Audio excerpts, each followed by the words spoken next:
ராமநாதபுரம் மாவட்ட ஆட்சியர் அலுவலகத்தில் தேசிய நுகர்வோர் தின விழா மாவட்ட ஆட்சியர் தலைமையில் நடைபெற்றது. இதில் பல்வேறு போட்டிகளில் வெற்றி பெற்ற மாணவ மாணவிகளுக்கு கேடயம் மற்றும் சான்றிதழ்களை ஆட்சியர் வழங்கினார். ராமநாதபுரம் மாவட்ட ஆட்சியர் அலுவலகத்தில் தேசிய நுகர்வோர் தின விழா மாவட்ட ஆட்சியர் ப. விஷ்ணு சந்திரன் தலைமையில் நடைபெற்றது. இதில் மாவட்ட நுகர்வோர் குறைதீர் ஆணைய தலைவர் பாலசுப்ரமணியன், மாவட்ட வருவாய் அலுவலர் கோவிந்தராஜுலு மற்றும் மாணவ மாணவிகள் கலந்து கொண்டனர்.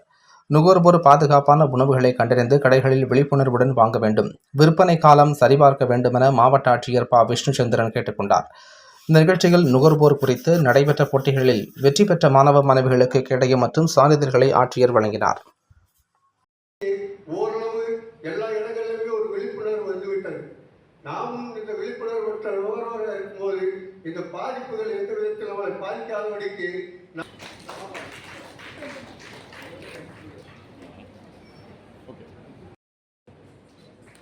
கமீதியா பெண்கள் மேல்நிலைப்பள்ளி கீழக்கரை முகிலா.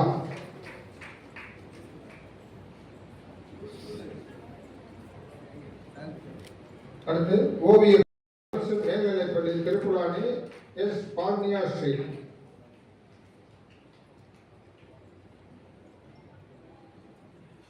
அதை தொடர்ந்து அரசு பெண்கள் மேல்நிலைப்பள்ளி திருவாடானை எஸ். யாழினி.